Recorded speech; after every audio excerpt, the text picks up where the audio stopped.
بسم اللہ الرحمن الرحیم۔ اندیکھا ہادی، نبوت کا 13واں سال۔ پھر حج کے دنوں میں عقبہ کی گھاٹی ہی مقام میں ملاقات ٹھہرا۔ اس بار آنے والے پیروکاروں کی تعداد 75 تھی، 73 مرد اور 2 عورتیں۔ کہنے کو وہ یثرب سے 500 لوگوں کے قافلے کے ساتھ آئے تھے۔ راہ میں آتے اور منی میں قیام کے دوران وہ آپس میں ایک دوسرے سے یہی پوچھتے رہے، آخر کب تک ہم اپنے ہادی رسول برحق آقا صلی اللہ علیہ وآلہ وسلم کو ان کے دشمنوں کے اندر چھوڑے رکھیں؟ ہمیں اپنے آقا صلی اللہ علیہ وآلہ وسلم کو ساتھ لے جانا ہے۔ آنے والوں میں عقبہ اولا کے 12 ذی وقاروں کے علاوہ سیدنا سعد بن ربیع، سیدنا منظر بن عمرو، سیدنا عبداللہ بن رواح، سیدنا برا بن معرور، سیدنا سعد بن عبادہ، سیدنا کعب بن مالک اور سیدنا عبداللہ بن عمرو بن رام جیسے اکابرین بھی شامل تھے۔ تاریخ کے پنے میں یہ انوکھی مثال ہے، ایک اجنبی دین، ایک اندیکھا ہادی صلی اللہ علیہ وآلہ وسلم ان کی نظر میں اتنا محبوب ہو گیا، اتنا محبوب کہ اس کی خاطر وہ دنیا بھر سے ٹکرانے پہ راضی ہو گئے۔ اپنا جان، مال، بال بچے، خاندان، صدیوں سے چلی آئی پرمپرا، رسم و رواج، زندگی اور موت کے سارے فلسفے بدل گئے۔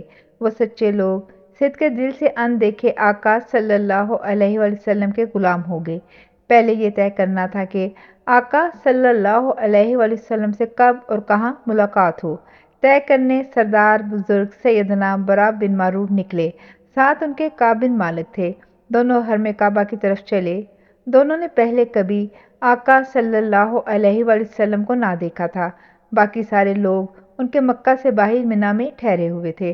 اب یہ دونوں بزرگ مکہ کے لوگوں سے پوچھیں، محمد بن عبداللہ رسول اللہ صلی اللہ علیہ وآلہ وسلم سے کہاں ملاقات ہو سکتی ہے؟ وہ کیسے ہیں؟ کہاں ملیں گے؟ ایک مکی نے کہا، تم لوگوں نے مکہ کا مشہور خوشحال تاجر عباس دیکھا ہے؟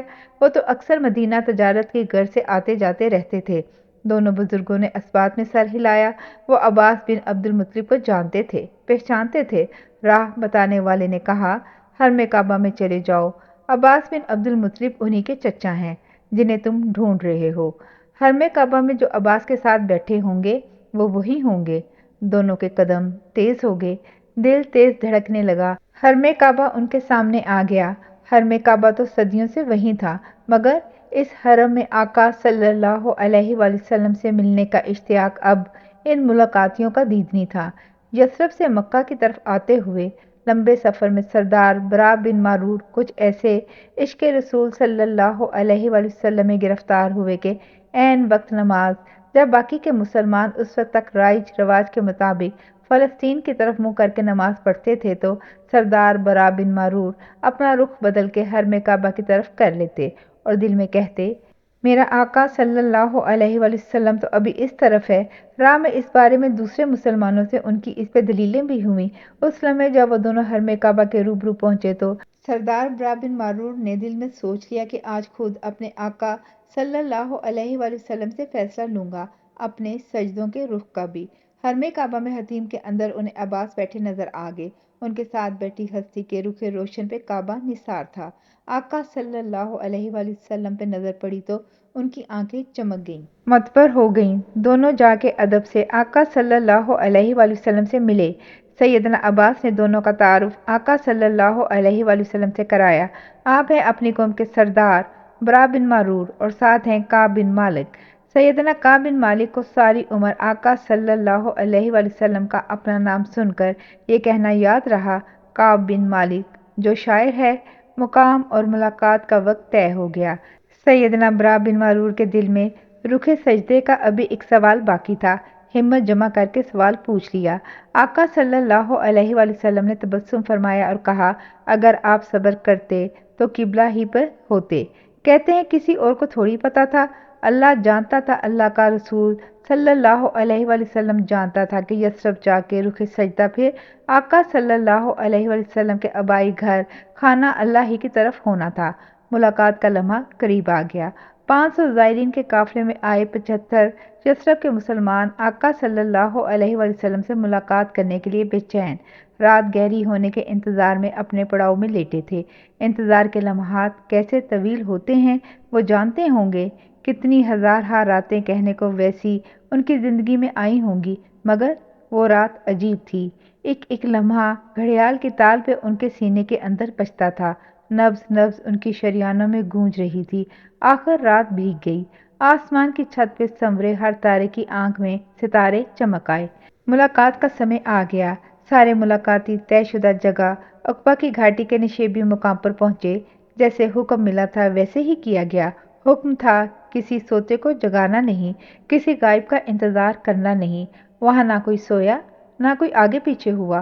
دو چار کی ٹولیوں میں چھپتے چھپاتے وہ طے شدہ وقت پر مقررہ مقام پہ تھے۔ ستاروں کی آنکھیں ریت ذروں پہ اتری ہوئی تھیں۔ احرام کی چادروں پہ لپٹے پروانے اپنی شمع نور کے منتظر تھے۔ ہر آنکھ میں ستارہ تھا، ستارے جگمگا رہے تھے۔ وہ پورنماشی کی رات تھی۔ ذوالحج کی 14ویں رات حج کے سب فریضے پورے ہو چکے تھے۔ آسمان پہ 14ویں کا پورا چاند اپنی چاندنی کا دودھیا نور لیے آسمان سے اترا۔ ہر طرف نور ہی نور تھا، روشنی ہی روشنی، الوہی روشنی۔ اسی لمحے آقا صلی اللہ علیہ وآلہ وسلم کی آمد تھی۔ حلف وفاداری۔ چاند اپنے جنم دن سے جس ماہ کامل کی راہ تک رہا تھا، وہ سمے آنے والا تھا۔ مینا اور مکہ کے راستے میں، عقبہ کی گھاٹی کے اطراف میں وہ لمحہ آنے والا تھا۔ اسی گھاٹی کے نشیب میں 500 کلومیٹر دور سے آئے 75 لوگوں کی مبہوت متحیر 150 آنکھوں میں انتظار، اضطراب، لگن اور عقیدت۔ وہ انتظار ختم ہونے والا تھا۔ آقا صلی اللہ علیہ وآلہ وسلم کی آمد تھی اور آقا صلی اللہ علیہ وآلہ وسلم آ گئے۔